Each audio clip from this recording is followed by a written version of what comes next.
అవును, ఇవి మా నగలే ఇన్స్‌పెక్టర్ గారు అని ఆనంద్ చెప్పటంతో, అసలు మీ నగలు ఈ దొంగ దగ్గరికి వెళ్ళటం ఏంటి?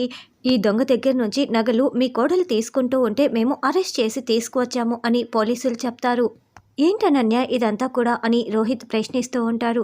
అది కాదండి, నా ఫ్రెండ్ మమత వాళ్ళక్క నిశ్చితార్థం కోసం నగలు కావాలంటే నేను ఇచ్చాను అని జరిగిన విషయం మొత్తం చెప్తుంది. ఈ పోలీసులేమో నన్ను అరెస్ట్ చేసి తీసుకువస్తున్నారు అని చెప్పటంతో, అవును, ఒకవేళ మా వదిన ఏదైనా తప్పు చేసి ఉంటే ఆ దొంగ నగలతో పారిపోయేవాడు కదా! మీరెందుకు ఇన్స్‌పెక్టర్ గారు మా వదిన్ని తప్పు పడుతున్నారు అని దర్శన్ అంటాడు. అయినా నగలెక్కడా అని అడిగితే, ఇంట్లోనే ఉన్నాయని చెప్పావు కదా అనన్య! మళ్ళీ ఇప్పుడు నీ ఫ్రెండ్‌కి ఇచ్చానని చెప్తున్నావేంటి? ఏంటి ఇదంతా కూడా అని లీలావతి ప్రశ్నిస్తూ ఉంటుంది. అది కాదక్కా, ముందు అనన్య చెప్పినట్లు తన ఫ్రెండ్‌కి నగలు ఇచ్చిందో లేదో ఒకసారి ఫోన్ చేసి కనుక్కో అని ఆనంద్ అంటుంది. లీలావతి వెంటనే మమతకి ఫోన్ చేసి, నేను అనన్య వాళ్ళ అత్తయ్యని లీలావతిని మాట్లాడుతున్నాను. నువ్వు మమతవే కదా! ఒకసారి నీతో అర్జెంటుగా మాట్లాడాలి. ఇంటికి రామ్మా అని చెప్పటంతో, అలాగే ఆంటీ వస్తున్నాను అని మమత ఫోన్ పెట్టేస్తుంది. ఈ లోపల డీఎస్పీ దగ్గర నుంచి ఇన్స్‌పెక్టర్‌కి ఫోన్ కాల్ రావటంతో, అలాగే సార్ అని ఫోన్ పెట్టేసి, మీలాంటి పెద్ద కుటుంబం వ్యక్తుల్ని స్టేషన్‌కి తీసుకురావటం వద్దని మా డీఎస్పీ గారు నాకు ఫోన్ చేసి చెప్పారు. ఇది మీ కుటుంబ సమస్య కాబట్టి మిమ్మల్ని తేల్చుకోమని చెప్పారు. మళ్ళీ ఇలాంటిది రిపీట్ కాకుండా చూసుకోండి. నేను ఈ దొంగని తీసుకువెళ్ళిపోతున్నాను అని పోలీసులు చెప్పేసి దొంగని పట్టుకొని అక్కడి నుంచి వెళ్ళిపోతారు. ఎందుకు నన్ను అందరూ దొంగని చూసినట్లు చూస్తున్నారు అని పోలీసులు వెళ్ళిన తర్వాత అనన్య ప్రశ్నిస్తూ ఉంటుంది. నువ్వు తప్పు చేసినట్లు పోలీసులకి అనిపించింది కాబట్టే వాళ్ళు నిన్ను అరెస్ట్ చేసి తీసుకువచ్చారు. ఈ ఇంటికి ఉన్న పేరు, పలుకుబడి, పేరు ప్రతిష్టల్ని చూసి వాళ్ళు నిన్ను వదిలేసి వెళ్ళిపోయారు. లేకపోతే ఈ పాటికి నిన్ను జైల్లో పెట్టి ఉండేవారు అని ఆనంద భైరవి అంటోంది. అసలు నేనేంటో మీకందరికీ తెలుసు కదా! ఎందుకు ఇలా మాట్లాడుతున్నారు అని అనన్య అంటే, కానీ పోలీసులైతే నిన్ను అరెస్ట్ చేశారు కదమ్మా అని మమతను రానివ్వు, అన్నీ బయటకి వచ్చేస్తాయని లీలావతి అంటుంది. ఈ లోపల మమత రావటంతో, వచ్చావా మమత, అక్కని పోలీసులు అరెస్ట్ చేశారు, నువ్వే చెప్పాలి అని శరణ్య అంటుంది. పోలీసులేంటి, దొంగేంటి, నగలేంటి, నాకేమీ అర్థం కావటం లేదు అని మమత అంటే, ఈరోజు మీ ఇంట్లో నిశ్చితార్థం జరిగిందా అని లీలావతి అంటే, అవును జరిగింది అని మమత అంటుంది. నేను చెప్పానా అని అనన్య అంటే, నువ్వు చెప్పటం కాదు, మమతను మాట్లాడనివ్వు అని ఆనంద భైరవి అంటుంది. మీ అక్క నిశ్చితార్థం అని చెప్పి నువ్వు అనన్య దగ్గర నగలు పట్టుకు వెళ్ళావా అని రోహిత్ ప్రశ్నిస్తూ ఉంటాడు. చెప్పు, మీ అక్క నిశ్చితార్థం ఉంది, సమయానికి నగలు మా నాన్న చేయించలేకపోయాడు, అందుకే నీ నగలు ఇవ్వవా అని నువ్వే కదా తీసుకువెళ్ళావు అని వీళ్ళందరికీ చెప్పు అని అనన్య నిలదీస్తూ ఉంటే, ఏంటే ఏం మాట్లాడుతున్నావు? మా అక్క నిశ్చితార్థం నువ్వు తప్పకుండా రావాలని పిలవటానికి వచ్చాను అంతే, తర్వాత వెళ్ళిపోయాను.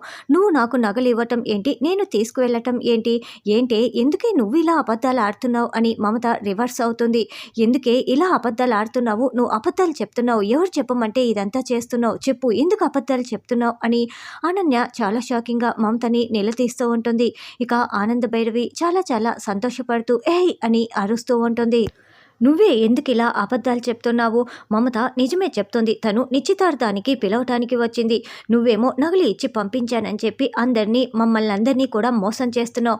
అసలు ఆ నగలు నువ్వు ఎందుకు బయటికి తీసుకువెళ్ళావు, ఆ దొంగ చేతికి ఎందుకు ఇచ్చావు, నువ్వు సమాధానం చెప్పాలి అని ఆనంద నిలదీస్తూ ఉంటుంది. అవునక్క, ఎందుకక్క ఇలాంటి పని చేశావు అని శరణ్య కూడా నిలదీస్తూ ఉంటే, ఏయ్ పళ్ళు రాలగొడతాను ఇంకోసారి ఆ మాట మాట్లాడావంటే అని అనన్య అరుస్తూ ఉండటంతో, నిన్ను ఆ పని చేయాల్సింది, ఎందుకు తనని అలా అరుస్తున్నావు, ముందు నువ్వు సమాధానం చెప్పు, ఆ నగలతో ఏం చేయాలనుకున్నావు అని ఆనంద నిలదీస్తూ ఉంటే, ఎందుకు కొడతారండి, ఎందుకు కొడతారు, నేనేం తప్పు చేశానని అని అనన్య ఆనంద భైరవిని నిలదీస్తూ ఉంటుంది.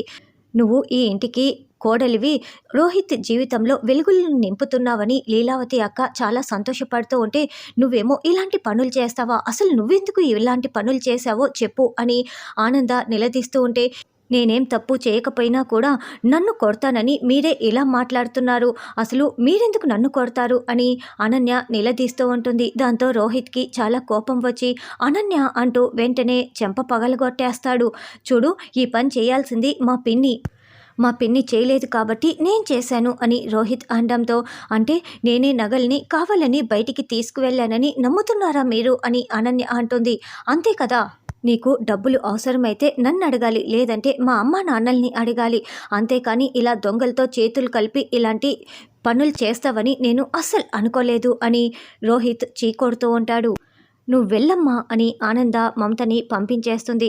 చూడమ్మా, ఈ ఇంటిలో నగలు, డబ్బు ఎన్ని పోయినా పర్వాలేదు కానీ ఈ ఇంటి పరువు పోతే మాత్రం మేము అస్సలు తట్టుకోలేము.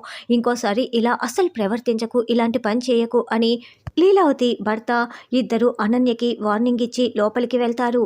దాంతో అనన్య గదిలోకి వెళ్ళి కుళ్ళి కుళ్ళి ఏడుస్తూ ఉంటుంది.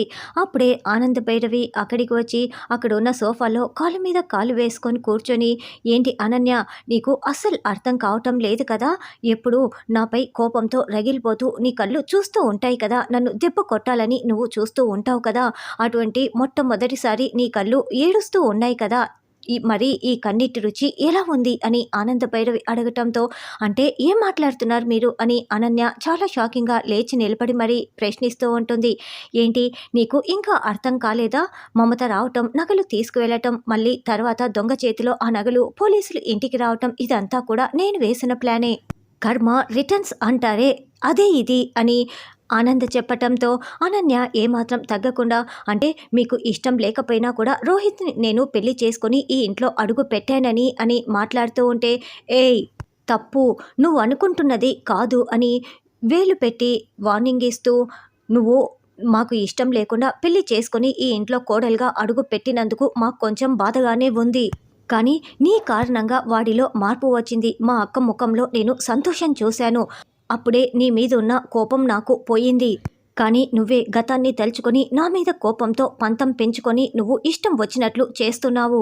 నా మీద పంతం ముఖ్యం కాదు, నీ జీవితం నువ్వు చూసుకో అని నేను నీకు చాలాసార్లు హెచ్చరించాను, కానీ నువ్వు పిచ్చి పనులు చేస్తూనే ఉన్నావు. నాకు ఈ కుటుంబం సంతోషమే ముఖ్యం అని నేను ఓడిపోయాను, నువ్వే నొక్కావని నేను నిన్ను దగ్గరికి కూడా తీసుకున్నాను.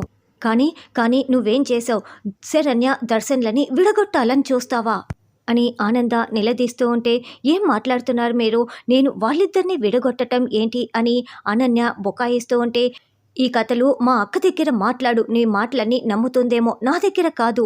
సమీర దర్శన్ మనసులో ఉంది కాబట్టి శరణ్య దర్శన్తో ఉంటే మనశ్శాంతి ఉండదు, విడాకులు ఇచ్చేయాలనా అని ఆనంద నిలదీస్తూ ఉంటుంది. నువ్వు దర్శన్తో మాట్లాడిన మాటలన్నీ నేను వినేశాను. ఏంటి, వాళ్ళిద్దరూ విడాకులు తీసుకోవాలా, దర్శన్ శరణ్యకి విడాకులు ఇచ్చేయాలా, నా కొడుకు జీవితం తప్పటడుగులు వేయకూడదు, వాడి జీవితం సక్రమంగా ఉండాలని నేను నా కొడుకు జీవితంలో ఇటువంటి నిర్ణయం తీసుకున్నాను.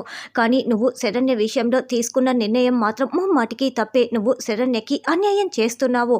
చూడు, నువ్వు ఇలా చేస్తున్నావని తెలిసే నేను జస్ట్ శాంపిల్ మాత్రమే ఇలా చూపించాను.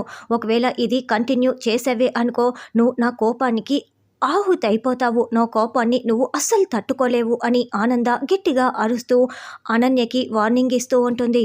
చాలామంది సబ్స్క్రైబ్ చేయకుండా చూస్తున్నారు, దయచేసి సబ్స్క్రైబ్ చేసి ఛానల్కి సపోర్ట్ చేయగలరు. మొదటి 1000 మంది ఛానల్కి ఎంతో అవసరం. Please subscribe my channel.